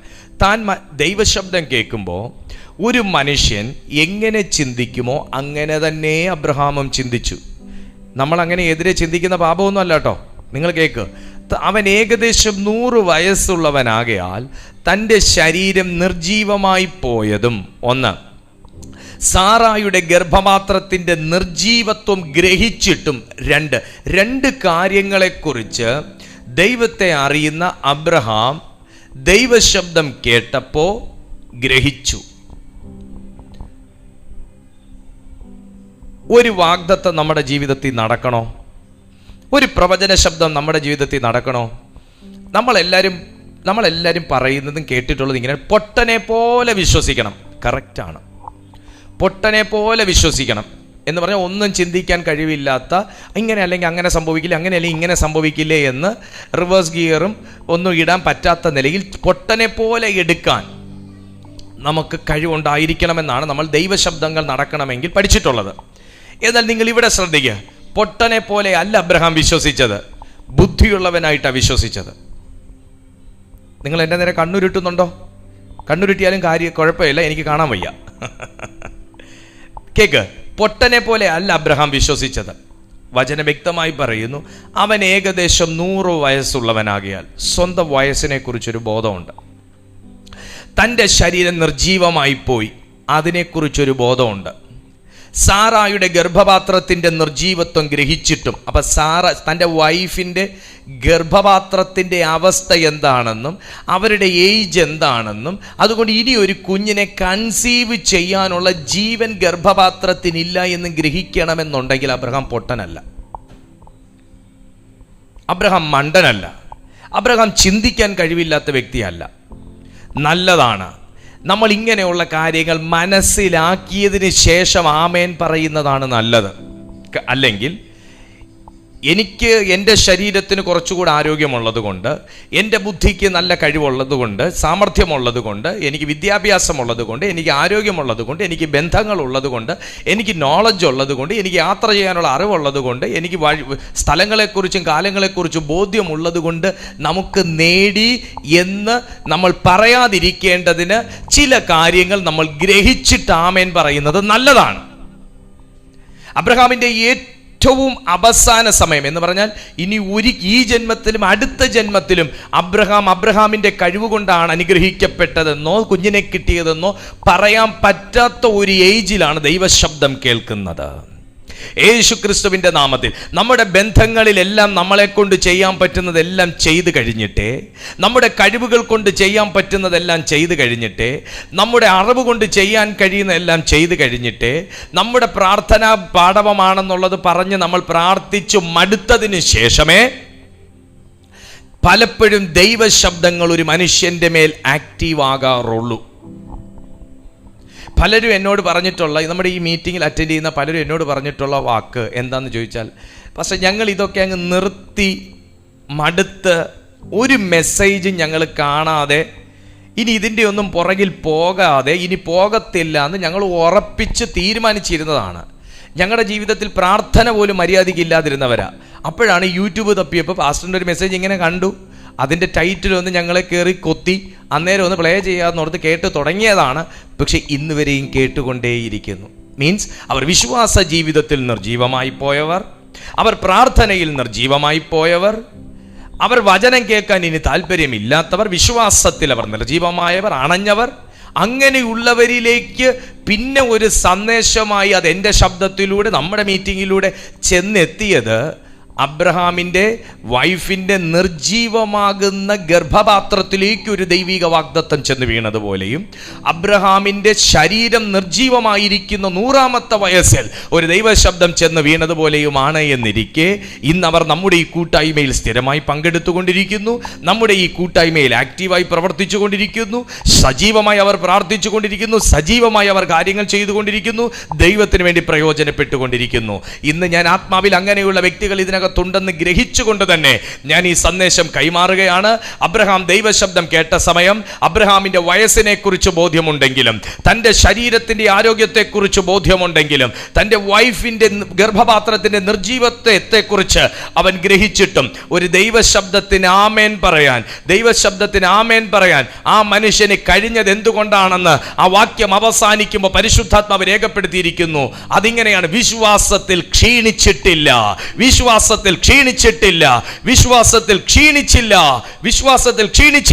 ഞാൻ ആത്മാവിൽ പ്രവചിക്കുന്നു, വിശ്വാസത്തിൽ ക്ഷീണിച്ചു പോയവരിലേക്കാണ് ഈ ദൈവശബ്ദം വീഴുന്നതെന്ന് എനിക്കറിയാം. വിശ്വാസത്തിൽ ക്ഷീണിച്ചു തുടങ്ങിയവരോടാണ് ഈ ദൈവശബ്ദം എന്ന് എനിക്കറിയാം. വിശ്വാസത്തിൽ ഇനി എങ്ങനെ ഒരു വിശ്വാസം ഞാൻ സ്റ്റെപ്പ് വെക്കണം എന്ന് പോലും ചോദിച്ചവരിലേക്കാണ് ഈ ദൈവശബ്ദം എന്ന് എനിക്കറിയാം. കുഞ്ഞെ, നിനക്ക് ഗ്രഹിക്കാൻ പറ്റുന്ന നിലയിൽ ആ കാര്യങ്ങൾ ഇപ്പൊ നടന്നുകൊണ്ടിരിക്കുന്നേ. നിന്റെ ബുദ്ധിക്ക് നിരക്കുന്ന രീതിയിൽ ആ കാര്യങ്ങൾ നടന്നുകൊണ്ടിരിക്കുന്നേ. നിങ്ങൾക്ക് കൺവിൻസ്ഡ് ആയിരിക്കുന്ന രീതിയിൽ, ഇനി പുറത്തുനിന്ന് ആരോടും അഭിപ്രായം ചോദിക്കേണ്ടാത്ത രീതിയിലാണ് ഇപ്പൊ നിങ്ങളുടെ ജീവിത സാഹചര്യങ്ങളെങ്കിലും എനിക്ക് നിങ്ങളോട് ചോദിക്കാനുള്ളത്, അബ്രഹാമിന്റെ മേൽ എവിടെ വെച്ചോ കയറി പിടിച്ച ഒരു ക്ഷീണിക്കാത്തൊരു വിശ്വാസം ഉണ്ടായിരുന്നു. അബ്രഹാമിന്റെ ജീവിതത്തിൽ എവിടുന്നോ കയറി പിടിച്ചൊരു ക്ഷീണിക്കാത്തൊരു വിശ്വാസം. വാവ്! ആ വിശ്വാസം വിശുദ്ധ ബൈബിളിൽ പിന്നെ ഞാൻ ആരിലും കണ്ടിട്ടില്ല. അബ്രഹാമിനെ പോലത്തെ ഒരു വിശ്വാസം ഞാൻ പിന്നെ അതുകൊണ്ട് തന്നെ ബഹുജാതികളുടെ പിതാവെന്ന് അബ്രഹാമിന് മാത്രമേ പേരുള്ളൂ. ഈ മെഡൽ, ഈ ആദരവ്, ഈ അംഗീകാരം വിശുദ്ധ ബൈബിളിൽ അബ്രഹാമിനേക്കാൾ പ്രയോജനപ്പെട്ടവരുണ്ട്, പക്ഷെ അവർക്കാർക്കും കിട്ടിയിട്ടില്ല. ദൈവം ഒരു വ്യക്തിയെ ആദരിച്ചാൽ പിന്നെ അടുത്ത സീസൺ വരുമ്പോൾ വേറൊരുത്തനെ നിന്നെ വിട്ടിട്ട് ആദരിക്കാൻ പോകത്തില്ല. നിന്നെ ആദരിക്കും, അവനെ ആദരിക്കും. എന്നാൽ മനുഷ്യരുടെ സ്നേഹവും ആദരവും അംഗീകാരവും ഒന്നും അങ്ങനെയല്ല. ഇന്ന് നമ്മളാണ് ഏറ്റവും വലിയ ചങ്ങാതിയെങ്കിൽ നാളെ വേറൊരാളെ കാണുമ്പോൾ അവരെ ഏറ്റവും വലിയ ചങ്ങാതി. ഇന്ന് നമ്മളുമായിട്ട് നിന്ന് സെൽഫി എടുക്കുന്നതെന്നുണ്ടെങ്കിൽ നാളെ വേറൊരാളെ കാണുമ്പോൾ അവരുടെ കൂടെ നിന്നൊരു സെൽഫി എടുക്കണമെന്ന് തോന്നും. ഇന്ന് നമ്മളുമായിട്ടാണ് എവിടെയെങ്കിലും യാത്ര പോകുന്നത്, മീറ്റിങ്ങിന് പോകുന്നതെന്നുണ്ടെങ്കിൽ നാളെ നമ്മളെക്കാൾ കൊള്ളാമെന്നുള്ള ആരെങ്കിലും കാണുമ്പോൾ പുള്ളിക്കാരനെ വിളിച്ചിട്ട് പുള്ളിയുടെ കൂടെ മീറ്റിങ്ങിന് പോകും. അതുകൊണ്ട് പ്രിയപ്പെട്ട സുഹൃത്തെ, മനുഷ്യൻ്റെ അംഗീകാരവും മനുഷ്യൻ്റെ ആദരവും ഒന്നും പറ്റാൻ വേണ്ടി നമ്മുടെ ആത്മീയ ജീവിതം നമ്മൾ പുഷ്ടിപ്പെടുത്തണ്ട. ഞാൻ ആത്മാവിൽ നിങ്ങളോട് പറയുകയാണ്, അബ്രഹാം വിശ്വാസത്തിൽ ക്ഷീണിക്കാത്തതിൻ്റെ കാരണം വിശ്വാസത്തെ കുത്തി വിള്ളലേൽപ്പിക്കുന്ന ആരും കൂടെ ഇല്ലായിരുന്നു. വിശ്വാസത്തെ ക്ഷീണിപ്പിക്കുന്നവനെ കൂടെ കൊണ്ട് നടക്കരുത്. വിശ്വാസത്തെ വിള്ളലേൽപ്പിക്കുന്നവനെ കൂടെ കൊണ്ട് നടക്കരുത്. വിശ്വാസത്തെ വിള്ളൽ വീഴുമെന്ന് അറിഞ്ഞതുകൊണ്ട് അബ്രഹാം നേരെ ലോത്തിനെ, മോനെ, നിനക്ക് ഇഷ്ടപ്പെട്ട ഏറ്റവും നല്ല പച്ചപ്പും പുഷ്ടിയുള്ള നദിയുള്ള സംഭവം എടുത്തോണ്ട് നീ നിന്റെ ഇഷ്ടം പോലെ പോടാ മോനെ, എന്തിനാടാ നമ്മൾ തമ്മിൽ വെറുതെ അല്ലേ. ലോത്തിന് കൊടുക്കേണ്ടത് കൊടുത്തങ്ങ് വിട്ടേക്കണം കേട്ടോ. ലോത്തിന് കൊടുക്കേണ്ടതേ കൊടുത്തങ്ങ് വിട്ടേക്കണം. എന്തിനാ നമ്മുടെ വിശ്വാസത്തെ വിള്ളൽ വീഴുന്നേ? ലോത്തിനുള്ളതും കൂടെ എനിക്ക് വേണം. എനിക്ക് കർത്താവ് വാഗ്ദത്തം പറഞ്ഞതാന്ന് പറഞ്ഞാൽ നമ്മൾ പിടിച്ചോണ്ടൊന്നും ഇരിക്കണ്ട. കർത്താവിൻ്റെ വാഗ്ദത്തം അടിച്ചു മാറ്റാൻ ശ്രമിക്കുന്നുണ്ടോ? അവൻ എടുത്തോണ്ട് പൊക്കോട്ടെ. പക്ഷെ നിനക്ക് വാഗ്ദത്തം കിടക്കുന്നുണ്ട്, നിനക്ക് പിന്നെയും വരും. ഞാൻ പ്രാർത്ഥിച്ച് മേടിച്ചതാ എൻ്റെ പാസ്റ്റർ, ആയിക്കോട്ടെ. അതിനും വേണ്ടി ആ പ്രാർത്ഥിച്ച് മേടിച്ച പുതപ്പിന് വേണ്ടി കിടന്ന് പിടിക്കുന്നെങ്കിൽ നീ ആ പുതപ്പ് ഒരു കവറിനകത്തിട്ട് കൊടുത്തുവിട്. നിന്റെ മേൽ വാഗ്ദത്തം പുതപ്പ് കിട്ടിയെന്ന് പറഞ്ഞ് വാഗ്ദത്തം പോയൊന്നുമില്ല. നിനക്കിനി പുതപ്പുകൾ വരും. ഒരു പുതപ്പ് നീ കൊടുത്താൽ നിന്റെ മേൽ പുതപ്പുകൾ വരും. ഒരു പ്രാർത്ഥന നീ കൊടുത്താൽ നിന്റെ മേൽ പ്രാർത്ഥനകൾ വരും. ഒരു ഇമ്പാർട്ടേഷൻ നിന്റെ മേൽ നീ കൊടുത്താൽ നിന്റെ മേൽ ഇമ്പാർട്ടേഷനുകൾ വരും. വിശ്വാസത്തെ ക്ഷീണിക്കൽ. ഒരു പുതപ്പ് ഞാൻ പ്രാർത്ഥിച്ച് മേടിച്ച പുതപ്പായിരുന്നു, പുള്ളി അടിച്ചോണ്ട് പോയല്ലോ, സാരമില്ല. നീ പ്രാർത്ഥിച്ച് മേടിച്ച പുതപ്പല്ലേ, നിനക്ക് ഇനിയും പ്രാർത്ഥിച്ച് മേടിക്കാനുള്ള വിശ്വാസം ഇല്ല എന്നാ പറയുന്നതിൻ്റെ അർത്ഥം. വിശ്വാസത്തിൽ ക്ഷീണിച്ചു പോയി. വിശ്വാസത്തിൽ ക്ഷീണിച്ചു പോയോ? വിശ്വാസത്തിൽ ക്ഷീണിക്കല്ല. അബ്രഹാമിൻ്റെ അനുഗ്രഹത്തിൻ്റെ കാരണം വിശ്വാസത്തിൽ ക്ഷീണിച്ചില്ല എന്നുള്ളതാണ്. സ്വാഭാവികമാണ് വിശ്വാസത്തിലൊക്കെ നമുക്ക് ക്ഷീണം വരുന്നതും നമ്മളങ്ങ് നമ്മൾ മക്കളെ നിങ്ങളൊന്ന് ചിന്തിച്ച് നോക്കിയാൽ മനസ്സിലാവും. നമുക്ക് നിരുത്സാഹം വരണമെങ്കിൽ ദൈവത്തെ വിശ്വാസം ഇല്ലാത്തതുകൊണ്ടല്ല, നമ്മുടെ സമൂഹമാണ് നമ്മളെ നിരുത്സാഹപ്പെടുത്തുന്നത്. നമ്മുടെ സമൂഹമാണ് നിരുത്സാഹപ്പെടുത്തുന്നത്. കാരണം നമ്മളൊരു സാമൂഹ്യ ജീവി ആയതുകൊണ്ട് നമ്മൾ എവിടെയൊക്കെയോ ആരുമായിട്ടൊക്കെയോ ഇങ്ങനെ ബന്ധപ്പെട്ട് നിൽക്കുന്നു. നമ്മുടെ എന്തൊക്കെയോ വേരുകൾ ആ ബന്ധങ്ങളിലേക്ക് കുറച്ച് ആഴത്തിൽ നമ്മൾ ഇറക്കിയിരിക്കുന്നു. നല്ലതാണ്. ഇന്നു മുതൽ വീട്ടിലുള്ളവരെ അടിച്ച് പുറത്ത് കളഞ്ഞ്, കൂട്ടുകെട്ടുകളെയും കളഞ്ഞ്, വാട്സാപ്പ് ഗ്രൂപ്പും ഡിലീറ്റ് ചെയ്ത്, കോൺടാക്ട് ലിസ്റ്റും ക്ലീൻ ചെയ്ത് ജീവിക്കാനല്ല ഞാൻ പറയുന്നതിൻ്റെ അർത്ഥം. പക്ഷെ നമ്മുടെ വേര് ക്രിസ്തുവിലാണെങ്കിൽ, നമ്മുടെ വേര് ദൈവത്തിലാണെങ്കിൽ നമ്മൾ ക്ഷീണിക്കത്തില്ല. നമുക്ക് ക്ഷീണിക്കത്തില്ല. നമ്മുടെ കണ്ണുകൊണ്ട് നോക്കുമ്പോൾ സാറായിയുടെ ഗർഭപാത്രം നിർജീവമാണെന്ന് തോന്നും. അത് സത്യം ആയതുകൊണ്ട് അങ്ങനെ തോന്നുന്നേ, അത് ശരിയായതുകൊണ്ട് അങ്ങനെ തോന്നുന്നേ. പക്ഷെ സത്യം അതല്ല. സാറായിയുടെ ഗർഭപാത്രം നിർജീവമാണെന്നുള്ളത് അത് ശരിയാ, നിർജീവം. അവർക്ക് വയസ്സ് അബ്രഹാമിന് 100 അവർക്ക് 95 കാണും. അപ്പോൾ അവർക്ക് 95 വയസ്സുള്ള ഒരാളുടെ അത് 30 വയസ്സുകാരിയുടെ പോലെ ഇരിക്കണമെന്ന് വെച്ചാൽ നടക്കത്തില്ല. അത് ഗ്രഹിച്ചു എന്നാണ് പറയുന്നത്. അബ്രഹാം ഗ്രഹിച്ചു. അത് ശരിയാ, അത് ഗ്രഹിച്ചു. കാരണം ശരീരം ചുളിവ് വീണു തുടങ്ങി, പഴയതുപോലെ ആക്റ്റീവ് അല്ല. സാറാ തന്നെ പറയുന്നു, സ്ത്രീകളുടെ പതിവേ എനിക്ക് നിന്നുപോയി. അപ്പോൾ പിന്നെ വേറൊന്നും നമ്മൾ ഇനി പറയണ്ട. അപ്പോൾ പിന്നെ അവർക്ക് there is no chance. അത് ഗ്രഹിച്ചു, പക്ഷെ വിശ്വാസത്തിൽ ക്ഷീണിച്ചില്ല. അത് ഭയങ്കര എന്തോ വലിയൊരു കാര്യമാണ്. അബ്രഹാമിലേക്ക് നോക്കി, എൻ്റെ ബോഡിയും പഴയതുപോലെ അല്ല, പഴയതുപോലെ ഫിറ്റ് അല്ല, എൻ്റെ ബോഡിയും ചുളുങ്ങിത്തുടങ്ങി. അതും ഗ്രഹിച്ചു. പക്ഷേ സ്വാഭാവികമായിട്ട് വിശ്വാസത്തിൽ ക്ഷീണിക്കേണ്ട കർത്താവിന് ആൾ മാറി ദൂതിട്ടതാണോ? അതോ ചിലരാൾ മാറി എനിക്ക് മെസ്സേജ് അയക്കാറുണ്ട്. ഇന്ന് വരെയും ദൈവത്തിൻ്റെ കൃപ കൊണ്ട് മോശപ്പെട്ടൊരു മെസ്സേജും എനിക്ക് വന്നിട്ടില്ല. പക്ഷെ ആൾ മാറി, അതെ എടി ദീപ് പാസ്റ്ററുടെ മെസ്സേജ് 6:30 ഇന്ന് യൂട്യൂബിൽ മാത്രമേ ഉള്ളൂ കേട്ടോ എന്ന് പറഞ്ഞുള്ള മെസ്സേജൊക്കെ എനിക്ക് വരാറുണ്ട്. വളരെ സന്തോഷമുണ്ട്. അങ്ങനെ ചിലരൊക്കെ ഫോർവേഡ് ചെയ്യുന്നു. അങ്ങനെയൊക്കെയാണ് എനിക്ക് മനസ്സിലായി തുടങ്ങിയത്. ഇന്ന് സൂമിലില്ലേ, സൂമിൽ കയറണ്ടേ, ഇന്ന് യൂട്യൂബിൽ മാത്രമേ ഉള്ളേ എന്ന് പറഞ്ഞ് ആർക്കും അയക്കാനുള്ള മെസ്സേജ് എനിക്ക് അയക്കാറുണ്ട്. അപ്പോൾ അതുപോലെ ദൂത് മാറി വന്നതാണോ എന്നൊക്കെ അബ്രഹാമിന് സ്വാഭാവികമായിട്ടും ചിന്തിക്കാം. പക്ഷേ അങ്ങനൊന്നും പോയില്ല. അബ്രഹാം പറഞ്ഞു, ഇവിടം കൊണ്ട് എൻ്റെ ബുദ്ധിക്ക് നിരക്കുന്ന കാര്യങ്ങൾ കഴിഞ്ഞു. ഇനി ബുദ്ധിക്ക് നിരക്കാത്ത സൂപ്പർ നാച്ചുറൽ കാര്യങ്ങൾ ചെയ്യാൻ കഴിവുള്ളവനാണ് എന്നോട് സംസാരിക്കുന്നത്. അതുകൊണ്ട് ആ ദൂതിന് ഞാൻ ആമേൻ പറയാമെന്ന് ചിന്തിച്ചത് കൊണ്ടാണ് ഇവിടെ പരിശുദ്ധാത്മാവ് എഴുതി വെച്ചത്. റോമർക്ക് എഴുതിയ ലേഖനത്തിൽ അബ്രഹാം വിശ്വാസത്തിൽ ക്ഷീണിച്ചില്ല. ഞാൻ ദൈവാത്മാവിൽ പറയാം, നിങ്ങളുടെ മുമ്പിൽ ഇതുപോലെ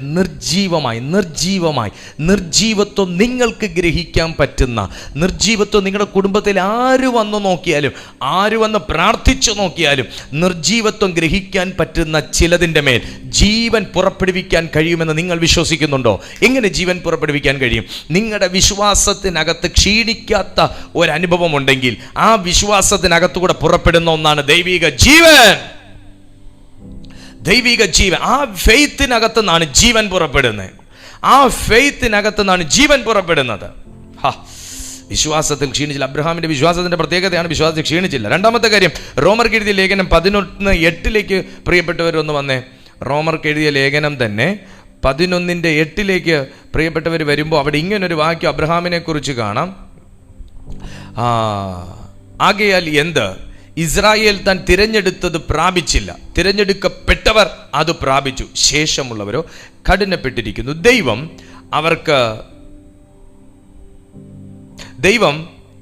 അവർക്ക് ഇന്നുവരെ ഗാഢനിദ്രയും കാണാത്ത കണ്ണും കേൾക്കാത്ത ചെവിയും കൊടുത്തു എന്ന് എഴുതിയിരിക്കുന്നുവല്ലോ. അവരുടെ മേശ അവർക്ക് കെണിയും കുടുക്കും ഇടർച്ചയും പ്രതികാരവുമായി തീരട്ടെ. അവരുടെ കണ്ണ് കാണാതെ വണ്ണം ഇരുണ്ടു പോകട്ടെ, അവരുടെ മുതുക് എല്ലായ്പ്പോഴും കുനിയണമേ എന്ന് ദാവീദും പറയുന്നു. അതിൻ്റെ 6-ാമത്തെ വാക്യം മാത്രം നമുക്ക്, 7-ാമത്തെ വാക്യം മാത്രം നമ്മൾ എടുത്താൽ മതി. ആകയാൽ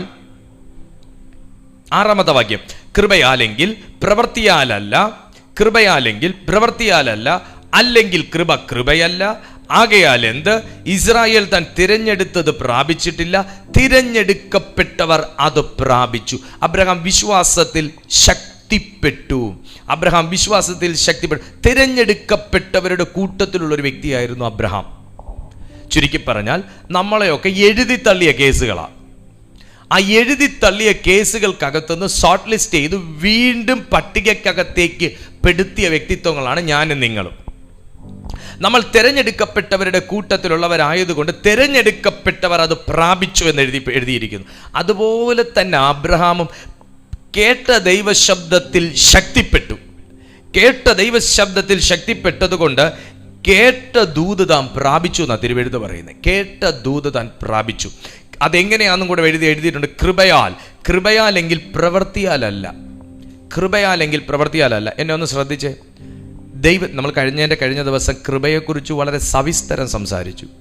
ദൈവത്തിൻ്റെ കൃപ ഒരു മനുഷ്യൻ്റെ മേൽ മാനിഫെസ്റ്റ് ചെയ്താൽ ആ കൃപ നമുക്ക് വേണ്ടി വർക്ക് ചെയ്യും. ആ പോയിന്റ് ഞാൻ പറഞ്ഞോന്ന് എനിക്ക് അറിഞ്ഞുകൂടാ. ആ കൃപ നമുക്ക് വേണ്ടി വർക്ക് ചെയ്യും.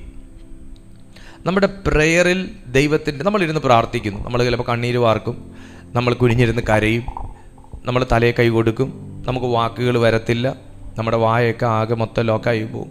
കാരണം സങ്കട ഹൃദയത്തിനകത്ത് തളം കെട്ടിക്കിടക്കുന്നു, നമുക്ക് വാ തുറക്കാനൊക്കത്തില്ല.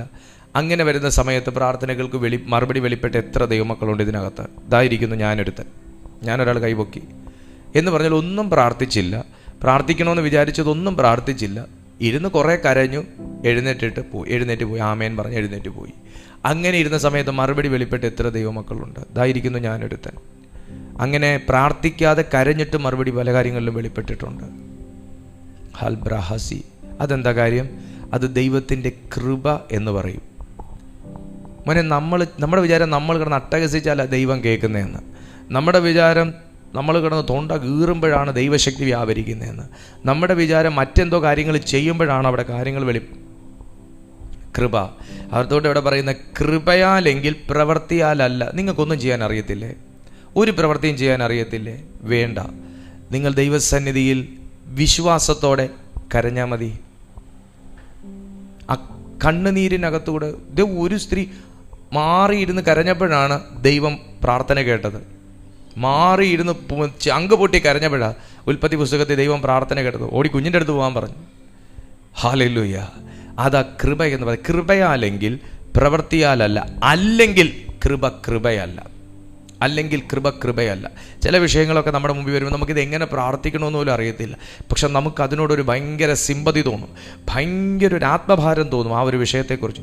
നമ്മൾ ചിലപ്പോൾ അതിൻ്റെ പുറത്ത് കൈവച്ചിരുന്ന് കരയത്തേ ഉള്ളൂ. ചില പ്രാർത്ഥനാ വിഷയം നമ്മൾ എഴുതിയിട്ട് അതിൻ്റെ പുറത്ത് കൈവെക്കും, അന്നേരം കണ്ണ് നിറയും, ഇരുന്ന് കരയത്ത് മാത്രമേ ഉള്ളൂ. എന്നിട്ട് ആമയും പറയും, എഴുന്നേറ്റ് പോവും. പക്ഷെ അടുത്ത ദിവസം വിടുതല. ഞാനിതാരോടോ ആഴത്തിൽ അവരുടെ ജീവിതത്തിൽ ഇറങ്ങി സംസാരിച്ചുകൊണ്ടിരിക്കുന്നു എന്ന് ഞാൻ അറിയുന്നു. അടുത്ത ദിവസം വിടുതല. കാര്യം നമ്മൾ ഫാസ്റ്റിംഗ് ഒന്നും എടുത്തില്ല, കാര്യം നമ്മൾ അട്ടഹസിച്ച് വലിയ വാക്കുകൾ ചേർത്ത് പ്രാർത്ഥിച്ച് ആമേൻ പറഞ്ഞില്ല, സ്വർഗസ്ഥനായ പിതാവേ പറഞ്ഞില്ല, ഒന്നും പറഞ്ഞില്ല, യേശുവിൻ്റെ നാമം പറഞ്ഞില്ല, ഭൂതങ്ങളെ ശാസിച്ചില്ല, ബന്ധനം പൊട്ടിച്ചില്ല. പക്ഷേ ചിലതിൻ്റെ മേൽ കൈവച്ചാൽ, ചില വിഷയങ്ങളുടെ മേൽ കൈവച്ചാൽ, ചില വിഷയങ്ങളുടെ മേൽ നീ ആത്മാവ് കൊണ്ട് കൈവച്ചാൽ, ചില വിഷയങ്ങൾ നിൻ്റെ ചങ്കിന് തറച്ച് നീ ഈ മുട്ടുമേലിരുന്നാൽ, ചില വിഷയം ചങ്കിന് തറച്ചത് കൊണ്ട് തന്നെ വാ തുറന്ന് പ്രാർത്ഥിക്കാൻ പറ്റാതെ കണ്ണുനീർ കൊണ്ട് ദൈവത്തോട് നീ സംസാരിച്ചാൽ, അടുത്ത ദിവസം നീ പ്രാർത്ഥനാപായി നീ എഴുന്നേൽക്കുന്നതിന് മുന്നേ വിടുതല. കാര്യം എന്താ? ഇല്ലെങ്കിൽ കൃപയല്ല. ഇല്ലെങ്കിൽ കൃപയല്ല. ഞാൻ എപ്പോഴും നിങ്ങളോട് പറയാറുണ്ട്, എൻ്റെ കുഞ്ഞ് എൻ്റെ അടുത്ത് വന്ന് കിടന്ന്, എൻ്റെ പൊന്നു പിതാവേ എന്നോട് കരുണയുണ്ടാകണമേ, ദയവായി എനിക്ക് 2 പെൻസിൽ മേടിച്ച് തന്നാലും ഞാനിത് അങ്ങയുടെ മുമ്പിൽ സാഷ്ടാംഗം വീണ് കിടക്കുന്നു, അങ്ങ് എനിക്ക് പെൻസിൽ വാങ്ങിത്തരാൻ മനസ്സുണ്ടാക്കാൻ ഞാൻ 3 ദിവസത്തെ ഭക്ഷണം മാറ്റി വെച്ചിരിക്കുന്നു എന്നൊന്നും പറഞ്ഞ് എൻ്റെ മുന്നിൽ കിടന്ന് കൊച്ചുരുളാറൊന്നുമില്ല. ആദ്യം ഞാൻ പറഞ്ഞ കഴിഞ്ഞ ദിവസം അല്ലേടി നിനക്ക് പെൻസിൽ മേടിച്ചു തന്നെ എന്ന് ഞാൻ ചോദിക്കുന്നത്. എന്തോന്നപ്പാ, ഇവിടെ പിടിച്ചാൽ മതി, ഞാൻ അപ്പം വീഴും, നിങ്ങളത് ആരോടും പറയരുത്, നിങ്ങളോടായിട്ട് മാത്രമാണ് ഞാൻ പറഞ്ഞേ എന്ന്. പ്ലീസ് അപ്പ, അത് ഞാൻ എൻ്റെ ഒരു കൂട്ടുകാരിക്ക് കൊടുത്തപ്പാ എന്ന് പറയുമ്പോൾ അടുത്ത ദിവസം അവർക്ക് 2 പെൻസിൽ ഞാൻ മേടിച്ചു കൊടുക്കും. ഞാൻ വീണ കാര്യം നിങ്ങൾ ആരോടും പറയരുത്. അതവൾ ഫാസ്റ്റ് ചെയ്തിട്ടാ? അതവൾ എൻ്റെ മുന്നിൽ വന്നിട്ട് എന്നെ പ്രീതിപ്പെടുത്താൻ വേണ്ടി എൻ്റെ വീട്ടിലുള്ള വലിയ പിതാവേ എന്നൊക്കെ പറഞ്ഞ് പ്രാർത്ഥിച്ചിട്ടാ? അല്ല. അതൊരു സ്നേഹമാ, അതൊരു മതിപ്പാ, അതൊരു വികാരമാ, അതൊരു കൃപയാ. എനിക്ക് അവളോടുള്ള എന്തോ ഒരു കൃപ. ഇത് എനിക്ക് അവളോട് ഇങ്ങനെയെങ്കിൽ നമ്മുടെ ദൈവത്തിന് നമ്മളോട് എങ്ങനെ? അങ്ങനെയെങ്കിൽ അബ്രഹാമിനോട് ദൈവത്തിന് എങ്ങനെ? അങ്ങനെയെങ്കിൽ സാറായോട് ദൈവത്തിന് എങ്ങനെ? നമ്മളെക്കാൾ എന്ത് സ്നേഹമായിരുന്നു അറിയാമോ അവരും ദൈവവും തമ്മിൽ? നമ്മൾ വീട്ടിൽ വരുമ്പോൾ ഒരാൾ വെള്ളം കൊടുക്കണമെന്ന് ആലോചിക്കും. അവിടെ വഴിയെ പോയതിനെ അബ്രഹാം ഓടിച്ചെന്നത്, അയ്യോ യജമാനന്മാരെ വന്ന് അസാരം എന്തെങ്കിലും കഴിച്ചേച്ചും ഇച്ചിരി വെള്ളം കുടിച്ചേച്ചും പോകണം, വന്നാലോ എന്ന് പറഞ്ഞ് തോർത്ത് കൊണ്ട് പൊടിയൊക്കെ തട്ടിക്കൊടുത്ത് സീറ്റിലിരുത്തി, എന്നിട്ട് ഓടിപ്പോയി ഏറ്റവും ചെറുത്, ഏറ്റവും കണ്ണിൽ പോലും കാണാൻ പറ്റാത്ത സാധനമല്ല, ഏറ്റവും വലിയ ഒരു തടിപ്പിച്ച കാളയാണ് കൊണ്ടുപോയി അറുത്ത് പാചകം ചെയ്ത് കൊണ്ട് കൊടുത്തത് യേശുവിൻ്റെ നാമത്തിൽ. നമ്മളേറ്റവും ചെറുത് തിരയും, നമ്മളേറ്റവും ചെറുത് സെലക്ട് ചെയ്യും. പക്ഷെ അബ്രഹാമിൻ്റെ വിശ്വാസത്തിൻ്റെ പ്രത്യേകത എന്താണെന്ന് ചോദിച്ചാൽ, എൻ്റെ നേരെ കണ്ണൂരിട്ടിട്ടൊന്നും കാര്യമില്ല, ഞാൻ കാര്യമാണ് പറയുന്നത്. അബ്രഹാമിൻ്റെ വിശ്വാസത്തിൻ്റെ പ്രത്യേകത എന്താണെന്ന് ചോദിച്ചാൽ ഏറ്റവും നല്ലത് അതിഥികൾക്ക് കൊടുക്കാൻ വേണ്ടിയിട്ടാണ്. ഹല്ലേലൂയ. അബ്രഹാമിൻ്റെ വിശ്വാസത്തിൻ്റെ പല പ്രത്യേകതകളിൽ ഒന്ന് മാത്രമാണ് ഞാൻ പറഞ്ഞത്. വഴിയെ പോയവരെയാണ് വിളിച്ച് ഇരുത്തി അനുഗ്രഹം മേടിച്ചത്. വിശ്വാസത്തിൻ്റെ പ്രത്യേകതയാണ്. ഹല്ലേലൂയ. അതാ ഞാൻ നേരത്തെ പറഞ്ഞ കണ്ണുനീർ കൊണ്ട് ദൈവത്തോട് സംസാരിക്കുന്നവർ ഇതിനകത്തുണ്ട്. കാരണം ചില വിഷയത്തിലേക്ക് എന്തോ പ്രാർത്ഥിക്കാനാ, എങ്ങനെ പ്രാർത്ഥിക്കും ചില വിഷയങ്ങൾക്കൊക്കെ, ഇതിനപ്പുറം എങ്ങനെ പ്രാർത്ഥിക്കും? അപ്പം കണ്ണുനീരിന് മാത്രമേ പിന്നെ ആ വിഷയത്തിന് സംസാരിക്കാൻ അറിയത്തുള്ളൂ. അങ്ങനെ അനുഗ്രഹം പ്രാപിച്ച വിടുവിക്കപ്പെട്ട ഒത്തിരി ദൈവമക്കൾ ഇതിനകത്തുണ്ടെന്ന് എനിക്കറിയാം. എബ്രായർക്ക് എഴുതിയ ലേഖനം 11:8 ഒന്ന് വന്നേ. എബ്രായർക്ക് എഴുതിയ ലേഖനം 11:8. ഹൗറാബാസിയ. നമ്മുടെ സമയം കഴിയാറായി. എബ്രായർക്ക് എഴുതിയ ലേഖനം 11:8. വിശ്വാസത്താൽ അബ്രഹാം തനിക്ക് അവകാശമായി കിട്ടുവാനിരുന്ന ദേശത്തേക്ക് യാത്രയാവാൻ വിളിക്കപ്പെട്ടാറെ അനുസരിച്ച് എവിടേക്ക് പോകുന്നു എന്നറിയാതെ പുറപ്പെട്ടു. ആക്ച്വലി ഇന്ന് ഈ മീറ്റിങ്ങിൽ പലരും എത്തി നിൽക്കുന്നത് പോലെ ഒരു ദൈവശബ്ദം കേട്ടു, വാഗ്ദത്തമുണ്ട്, ദൈവം വ്യക്തിപരമായും ആലോചന പറഞ്ഞിട്ടുണ്ട്. പക്ഷേ അത് എങ്ങനെ, എവിടേക്ക്, എപ്പോൾ, ഏത് വിധത്തിൽ, ആരിലൂടെ മുതലായ ചോദ്യങ്ങൾക്കൊന്നും ഉത്തരം കിട്ടാതെ പലരും നിൽക്കുന്നുണ്ട്. അബ്രഹാമിൻ്റെ വിശ്വാസത്തിൻ്റെ പ്രത്യേകത അടുത്ത എന്താണെന്ന് ചോദിച്ചാൽ വിശ്വാസത്താലുള്ള പുറപ്പാടാണ്. ദൈവശബ്ദം കേട്ടു പുറപ്പെട്ടു. ഞാൻ നിങ്ങളോട് പറയട്ടെ, ദൈവശബ്ദം കേട്ടിട്ടാ പുറപ്പെട്ടതെങ്കിൽ കുറച്ച് കാലം നമ്മളൊരു വല്ലാത്ത റിസർച്ച് പീരീഡിലായിരുന്നാലും ഫൈനലി നമ്മളൊന്ന് കണ്ടെത്തും.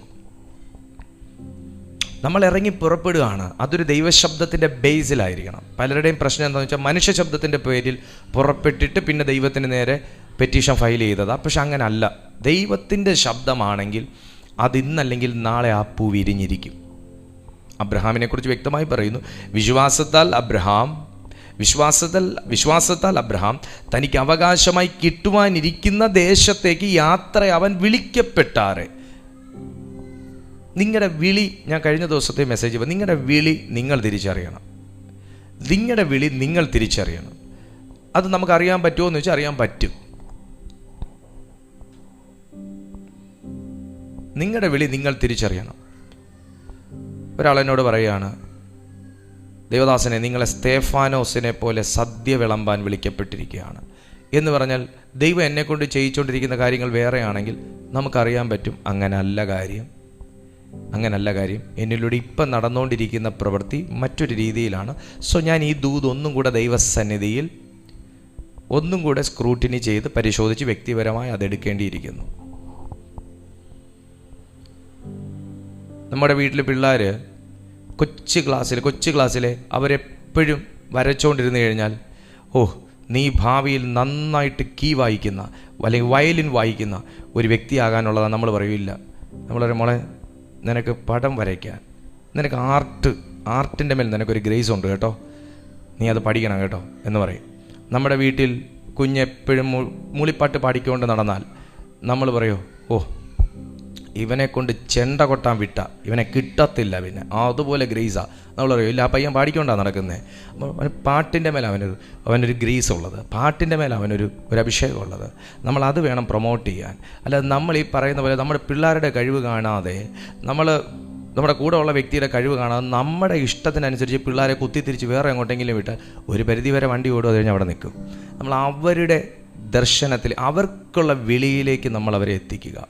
ഭർത്താക്കന്മാരെ, ഭാര്യമാർക്കൊരു വിളിയുണ്ടെങ്കിൽ അവരെ ആ വിളിയിലേക്ക് പ്രൊമോട്ട് ചെയ്യുക. നീ ഇതിലേക്ക് പോയിട്ട് എന്തോ കിട്ടാണ്, നീ ഇതിലേക്ക് പോ എന്ന് പറഞ്ഞ് നമ്മൾ നമ്മുടെ ഭുജബലം കാണിക്കാതെ നമ്മൾ അവരുടെ വിളിയിലേക്ക് നമ്മൾ മെല്ലെ ഒന്ന് പ്രൊമോട്ട് ചെയ്താൽ അവർ അസാധാരണമായി പ്രയോജനപ്പെടും. അതുകൊണ്ടും തന്നെ ഭാര്യമാരെ, നിങ്ങൾ ഭർത്താവിൻ്റെ മേലുള്ള വിളി അറിയാം, നിങ്ങളിങ്ങനെ നടന്നോ, ഇത് അപ്പുറത്തെ പുള്ളി കണ്ട എന്നും പറഞ്ഞ് നമ്മൾ അങ്ങോട്ടേക്കിട്ട് കുത്താതെ ഭർത്താവിൻ്റെ മേലുള്ള വിളി എന്താണ്, ആ മനുഷ്യൻ്റെ മേലുള്ളത് എന്താണെന്ന്. ചിലപ്പോൾ ഇരുന്ന് വെറുതെ പ്രാർത്ഥിക്കാനായിരിക്കും ആ മനുഷ്യൻ്റെ മേലൊരു വിളിയുള്ളത്. ആ മനുഷ്യൻ സ്റ്റേജിൽ കയറി പ്രസംഗിച്ചില്ല എന്ന് കുറ്റം പറയരുത്. നാളെ കുറേ ആയാലും ഇരുന്ന് പ്രാർത്ഥിക്കാൻ തുടങ്ങിയിട്ട് ഇതുവരെ പൂ വിരിഞ്ഞില്ലേ എന്ന് നമ്മൾ ചോദിക്കരുത്. ഭർത്താവിൻ്റെ മേലൊരു വിളിയുണ്ട്, അത് പ്രാർത്ഥിക്കാനുള്ളൊരു വിളിയായിരിക്കും. ആ പ്രെയർ നിങ്ങൾക്ക് ഭയങ്കര ഒരു കോട്ടയായിരിക്കും. അതുകൊണ്ടും തന്നെ സ്ത്രീകൾക്കും, ഞങ്ങളുമൊക്കെ ഭയങ്കര വിശ്വാസക്കാരാണ്, ഇതുപോലെ ഒന്നും ഇരുന്ന് പ്രാർത്ഥിക്കുന്നത് ഞങ്ങളാരും പ്രാർത്ഥിക്കാറില്ല, പ്രാർത്ഥിച്ചിട്ടുമില്ല എന്ന് നമ്മൾ കുറ്റം പറയേണ്ട. അത് അവരുടെ മേലുള്ള, ഭാര്യയുടെ മേലുള്ള വിളി അങ്ങനെയാണ്. പ്രാർത്ഥനയുടെ ഒരു വരവെന്ന് പറയും അതിന്. ഹല്ലേലൂയ. ഇപ്പോൾ ഇവിടെ അബ്രഹാമിനെ കുറിച്ച് പറയുമ്പോൾ, വിശ്വാസത്താൽ അബ്രഹാം തനിക്ക് അവകാശമായി കിട്ടുവാനിരുന്ന ദേശത്തേക്ക് യാത്രയാവാൻ വിളിക്കപ്പെട്ടാറെ അനുസരിച്ചു. ആ വാക്ക് അവിടെ കിടക്കുക, അനുസരിച്ചു എന്ന് കഴിഞ്ഞിട്ടേ അടുത്ത വാക്ക് എഴുതി, എവിടേക്ക് പോകുന്നു എന്നറിയാതെ പുറപ്പെട്ടു എന്ന് പറയുന്നു. അനുസരിച്ചു എന്ന് പറയുന്നു. ബ്ലെസ്സിങ്ങിൻ്റെ ഏറ്റവും വലിയ ക്രൈറ്റീരിയ എന്താണെന്ന് ചോദിച്ചാൽ ഒബീഡിയൻസ് ആണ്, അനുസരണം. ദൈവത്തെ അനുസരിക്കുക, ദൈവദാസന്മാരെ അനുസരിക്കുക, ദൈവത്തിന് വിധേയപ്പെട്ട് നിൽക്കുന്നവരുടെ വാക്കനുസരിക്കുക, കൽപ്പന അനുസരിക്കുക. അബ്രഹാമിനെക്കുറിച്ചുള്ള ദൈവത്തിൻ്റെ ഏറ്റവും വലിയ മതിപ്പ് എന്ന് പറഞ്ഞാൽ ഭയങ്കര ഒബീഡിയൻസ് ആയിരുന്നു, അനുസരണമുള്ളൊരു മനുഷ്യനായിരുന്നു അബ്രഹാം. ഞാൻ ഇനി പറഞ്ഞു തരണ്ടല്ലോ നിങ്ങൾക്ക് അബ്രഹാം എന്തിലെല്ലാം അനുസരിച്ചു എന്ന്. അബ്രഹാം അനുസരിക്കാത്ത ഒന്നുമില്ല. അബ്രഹാമുമായി ബന്ധപ്പെട്ട എല്ലാ കാര്യങ്ങളിലും ദൈവത്തിന് അബ്രഹാം വിശ്വസ്തനായിരുന്നു. അദ്ദേഹം അനുഗ്രഹിക്കപ്പെട്ടു എന്ന് പറഞ്ഞാൽ നമുക്ക് കണ്ണുകടി വന്നിട്ട് കാര്യമില്ല. അദ്ദേഹം അനുഗ്രഹിക്കപ്പെട്ടതുപോലെ ഞങ്ങൾ വിശ്വസിച്ചിട്ടും അനുഗ്രഹിക്കപ്പെട്ടില്ല എന്ന് പറഞ്ഞിട്ടും കാര്യമില്ല. അബ്രഹാമിൻ്റെ വിശ്വാസത്തിനകത്ത് ഒരുപാട് പ്രത്യേകതകളുണ്ടായിരുന്നു. നമ്മിൽ ആ പ്രത്യേകതകളെല്ലാം തന്നെ നമുക്ക് സ്വീകരിക്കാൻ കഴിഞ്ഞാൽ നമ്മൾ അനുഗ്രഹിക്കപ്പെടാതിരിക്കുകയുമില്ല. അങ്ങനെ അബ്രഹാം പുറപ്പെട്ടു. ഞാൻ ദൈവാത്മാവിൽ പറയട്ടെ, ദൈവം നിങ്ങളോട് പറഞ്ഞൊരു സ്ഥലത്തേക്ക് നിങ്ങൾ ചേക്കേറിയിട്ടുണ്ടെങ്കിൽ, ദൈവം പറഞ്ഞിട്ട് ചില ബന്ധങ്ങളെ നിങ്ങൾ ഇപ്പോൾ വേണ്ടാന്ന് വെച്ചിട്ടുണ്ടെങ്കിൽ, ദൈവം പറഞ്ഞിട്ട് ചില കാര്യങ്ങൾ നിങ്ങൾ കൊടുത്തിട്ടുണ്ടെങ്കിൽ, ദൈവം ഇടപെട്ടിട്ട് ചില കാര്യങ്ങൾ നിങ്ങൾ ഷെയർ ചെയ്തിട്ടുണ്ടെങ്കിൽ, ദൈവം ഇടപെട്ടിട്ട് നിങ്ങൾ ചില കാര്യങ്ങൾക്ക് ചുവട് വെച്ചിട്ടുണ്ടെങ്കിൽ, ഞാൻ ദൈവാത്മാവിൽ പറയുന്നു, നിങ്ങൾ ആ ദൈവശബ്ദത്തെ അനുസരിച്ചതുകൊണ്ട് നിങ്ങൾ മുടിഞ്ഞു പോകത്തില്ല. അടുത്തൊരു വാക്യം കൂടെ വായിച്ചിട്ട് നമുക്ക് ആശീർവാദം പറയാം.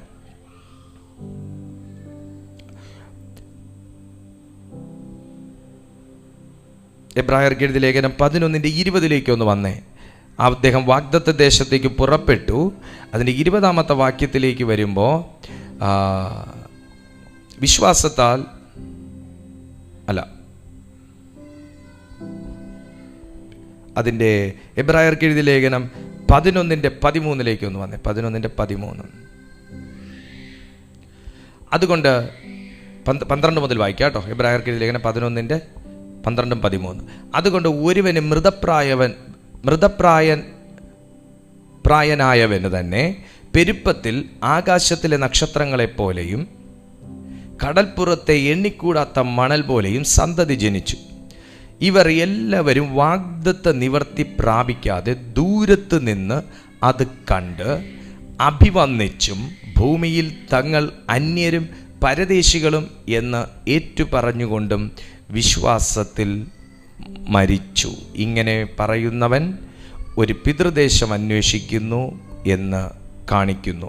അവർ വിട്ടുപോയതിനെ ഓർത്തു എങ്കിൽ മടങ്ങിപ്പോകുവാൻ ഇട ഉണ്ടായിരുന്നുവല്ലോ. ആ വാക്യം നിങ്ങളൊന്ന് ശ്രദ്ധിക്കണം. അവർ വിട്ടുപോന്നതിനെ ഓർത്തു എങ്കിൽ മടങ്ങിപ്പോകുവാൻ ഇട ഉണ്ടായിരുന്നുവല്ലോ. നമ്മളെല്ലാവരും വിടേണ്ട എന്തോ ഒന്ന് വിട്ടിട്ടാണ് ഇപ്പം നിൽക്കുന്നത്. പക്ഷേ നമ്മൾ ശരീര സംബന്ധമായി വിടേണ്ടതിനെ വിട്ട് നിൽക്കേണ്ടടുത്ത് നിൽക്കുന്നു. എന്നാൽ നമ്മുടെ ഓർമ്മ സംബന്ധമായി വിടേണ്ട സാധനത്തിനെ വിട്ടിട്ടല്ല നമ്മൾ നിൽക്കേണ്ടടുത്ത് നിൽക്കുന്നത്. ഹെബ്രായർക്ക് എഴുതിയ ലേഖനത്തിൽ ലേഖകൻ അവിടെ പരാമർശിക്കുന്നൊരു കാര്യം, അബ്രഹാം വിശ്വാസത്തിൽ കണ്ടു, വിശ്വാസത്തോടെ കേട്ടു, വിശ്വാസത്തോടെ അനുസരിച്ചു, വിശ്വാസത്തോടെ ഇറങ്ങി, വിശ്വാസത്തോടെ പാർക്കാൻ പറഞ്ഞെടുത്ത് പാർത്തു, വിശ്വാസത്തോടെ ചെയ്യാൻ പറഞ്ഞത് ചെയ്തു, വിശ്വാസത്തോടെ മരിച്ചു. അബ്രഹാമിനെ കുറിച്ചാണ് പറയുന്നത്. വിശ്വാസത്തോടെ മരിച്ചു. എന്നിട്ട് ലേഖകൻ അവിടെ എഴുതുന്നൊരു കാര്യം ഇങ്ങനെയാണ്, ഇവരൊക്കെ ഒത്തിരി കൂട്ടം വിശ്വാസവീരന്മാരുടെ പേര് പറഞ്ഞിട്ട് ഇവരൊക്കെ വിട്ടു പോന്നതിനെ ഓർത്തു എങ്കിൽ, ഇവിടെ നമ്മളെ ഒന്ന് ശോധന ചെയ്യണം. വിട്ടു പോന്നതിനെ ഓർത്തു എങ്കിൽ മടങ്ങിപ്പോകുവാൻ ഇട ഉണ്ടായിരുന്നുവല്ലോ. എപ്പോഴും നിങ്ങളത് ഓർക്കണം. എപ്പോഴും ഞാനതൊക്കെ വിട്ടതാ, ഞാനതൊക്കെ കളഞ്ഞതാ, ഞാനതൊക്കെ പണ്ട് ഉപേക്ഷിച്ചതാന്ന് പറയുമ്പോഴും നമ്മൾ അവിടുന്ന് വന്നു, പക്ഷെ ആ വഴി അടഞ്ഞിട്ടില്ല. വളരെ ശ്രദ്ധിച്ച് കേൾക്കുക. ആ വഴി അടഞ്ഞിട്ടില്ല. നമ്മൾ ചിലതിൽ നിന്ന് വിടുതൽ പ്രാപിച്ചു വന്നു, പക്ഷെ ആ വഴി അവിടെ അടഞ്ഞു എന്ന് നമ്മൾ വിചാരിക്കരുത്. ആ വഴി അവിടെ അടഞ്ഞു, ഇനി ആ വഴി ഒരിക്കലും നമുക്ക് എതിരായിട്ട് തുറക്കുകയില്ല പറയരുത്. കാരണം ഇവിടെ ലേഖകൻ പറയുന്നു, അവർ വിട്ടു പോന്നതിനെ ഓർത്തു എങ്കിൽ, ഞാൻ ആ ബന്ധുക്കളെ വിടണ്ടായിരുന്നു, ഞാൻ ആ സഭ വിടണ്ടായിരുന്നു, ഞാൻ ആ കൂട്ടത്തെ വിടണ്ടായിരുന്നു, ഞാൻ ആ ജോലി വിടണ്ടായിരുന്നു, ഞാൻ ആ കാറ് കൊടുക്കണ്ടായിരുന്നു, ഞാനത് ചെയ്യണ്ടായിരുന്നു, ഇത് ഇത് നോക്കിക്കേ. ഇതൊക്കെ നമ്മൾ അന്നേരം കേട്ട ഒരു ഭയങ്കര ഒരു ഇന്തൂസിയാസത്തിലാണോ നമ്മൾ ചാടി വീണു, ഞാൻ ഇനി മുതൽ രക്ഷിക്കപ്പെടും, ഞാൻ സ്നാനമേക്കും, ഞാൻ ദൈവത്തിനായി നിൽക്കും എന്നൊക്കെ പറഞ്ഞിറങ്ങിയേ? അങ്ങനാണെങ്കിൽ 10 മടങ്ങ് വേഗത്തിൽ തിരിച്ചു വലിച്ചുകൊണ്ട് പോകാനുള്ള റൂട്ട് ഓൾറെഡി അവിടെ ഓപ്പൺ ആണെന്ന് ബൈബിളാണ് പറയുന്നത്, ഞാനല്ല പറഞ്ഞത്. അവർ വിട്ടു പോന്നതിനെ ഓർത്തു എങ്കിൽ മടങ്ങിപ്പോകുവാൻ ഇട ഉണ്ടായിരുന്നുവല്ലോ. ഇപ്പോഴും ഇടയുണ്ട് നിങ്ങളെ പാരമ്പര്യത്തിലോട്ട് കൊണ്ടുപോകാൻ. ഇപ്പോഴും ഇടയുണ്ട് നിങ്ങൾ വിട്ടേച്ചു വന്ന ദുർസ്വഭാവത്തിലേക്ക് കൊണ്ടുപോകാൻ. ഇപ്പോഴും ഇടയുണ്ട് നിങ്ങൾ ഏത് കൂട്ടത്തിൽ നിന്ന് വിട്ടുവന്നോ, ഏത് പാപസംബന്ധമായ അനുഭവത്തിൽ നിന്ന് വിട്ടുവന്നോ അതിലേക്ക് നിങ്ങളെ കൊണ്ടുപോകാൻ. ഇപ്പോഴും ഇടയുണ്ട് പഴയ തകർച്ചയിലോട്ട് കൊണ്ടുപോകാൻ. ഇപ്പോഴും ഇടയുണ്ട് പഴയ രോഗത്തിലോട്ട് കൊണ്ടുപോകാൻ. ഇപ്പോഴും ഇടയുണ്ട് പഴയ പുറത്തു പോലും നമുക്ക് പറയാൻ പറ്റാത്ത അനുഭവങ്ങളിലേക്ക്, ഓർക്കാൻ പോലും ആഗ്രഹിക്കാത്ത അനുഭവങ്ങളിലേക്ക്, അശാപഗ്രസ്തമായ അനുഭവത്തിലേക്ക് കൊണ്ടുപോകാൻ ഇപ്പോഴും ഇടയുണ്ട്. പക്ഷേ എന്തോ അതൊന്നും നമ്മളോടടുത്ത് വരാതെ ഇന്നും നമ്മൾ ഇങ്ങനെ നിൽക്കുന്നു എന്നുണ്ടെങ്കിൽ നമ്മൾ ഇടയ്ക്കിടയ്ക്ക് ശ്രദ്ധിക്കാതെ പറയുന്നൊരു വാക്കുണ്ട്, ഫെയ്ത്ത്, വിശ്വാസം. അതിനകത്ത് വ്യാപരിക്കുന്ന അദൃശ്യമായ ഒരു ജീവനാണ് നമ്മളെ ആ പഴയ ഇടയിലേക്ക് കൊണ്ടുപോകാത്തത്. ദൈവാത്മാവ് പറയുന്നു, വിശ്വാസ വീരന്മാരുടെ പട്ടികയിലുള്ള ഒരു മനുഷ്യൻ പോലും അവർ വിട്ടുപോകുന്നതിനെ ഓർത്ത് പശ്ചാത്തപിച്ചില്ല, വിട്ടുപോകുന്നതിനെ ഓർത്തില്ല എന്നാ പറയുന്നത്. പക്ഷെ ഞാൻ ആത്മാവിൽ പറയുന്നു, ഇന്നും പണ്ടത്തേതിനെ കുറിച്ച് ഓർക്കുന്ന ചിലർ ഇതിനകത്തുണ്ട്, പഴയ കാര്യങ്ങളെ ഓർക്കുന്ന ചിലതുണ്ട്. ആ ഓർമ്മ തന്നെ നിന്നെ ശരീര സംബന്ധമായി അവിടെ എത്തിക്കും. ആ ഓർമ്മ തന്നെ നിന്നെ പ്രവൃത്തി സംബന്ധമായി അത് ചെയ്യിക്കും. ആ ഓർമ്മ തന്നെ നിന്നെ പരാജയത്തിന്റെ അവസ്ഥയിലേക്ക് എത്തിക്കും. അതുകൊണ്ടാണ് പറയുന്നത്, അവർ വിട്ടു പോന്നതിനെ ഓർത്തു എങ്കിൽ മടങ്ങിപ്പോകുവാൻ ഇട ഉണ്ടായിരുന്നുവല്ലോ. ഇന്ന് ദൈവാത്മാവിൽ ആരോടോ പറയുന്നു, ആ ഇടയിലൂടെ ആ ദുഷ്ടാത്മാവ് നിനക്ക് നേരെ വാദിച്ചു.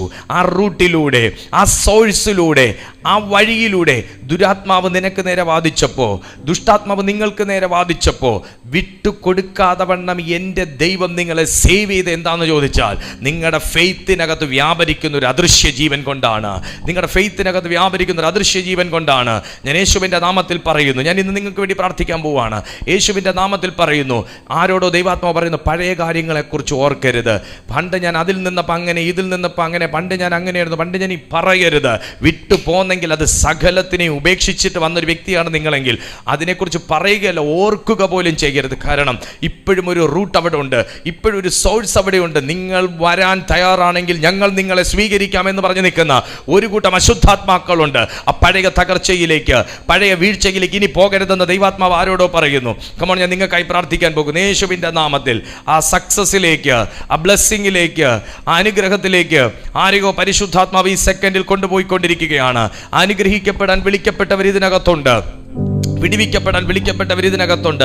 അബ്രഹാമിനെ പോലെ പല കാര്യങ്ങൾ നിങ്ങളുടെ ജീവിതത്തിൽ നിങ്ങൾ സെൻസ് ചെയ്തിട്ടുണ്ടാകാം, പല കാര്യങ്ങളും നിങ്ങൾ തിരിച്ചറിഞ്ഞിട്ടുണ്ടാകാം, പല കാര്യങ്ങൾ നിങ്ങൾ തിരിച്ചറിഞ്ഞിട്ടുണ്ടാകാം.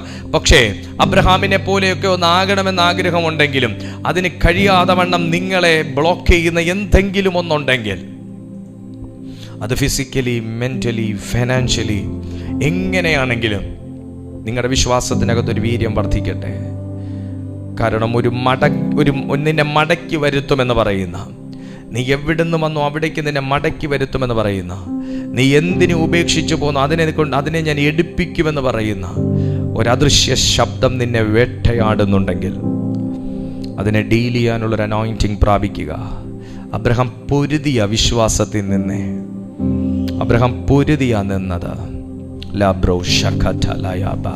അബ്രഹാം പൊരുതിയാ നിന്നത്. അതുപോലെ ഒന്ന് പൊരുതി നിൽക്കാനുള്ളൊരു ദൈവബലം പ്രാപിക്കുക. പിതാവേ, ഞാൻ ഈ ജനത്തിനായി പ്രാർത്ഥിക്കുന്നു. ഇവരെയും അതുപോലെ അനുഗ്രഹിക്കാൻ വേണ്ടി ഞങ്ങളെ ഒരുമിച്ച് അവിടുന്ന് വിളിച്ചിരിക്കുന്നു.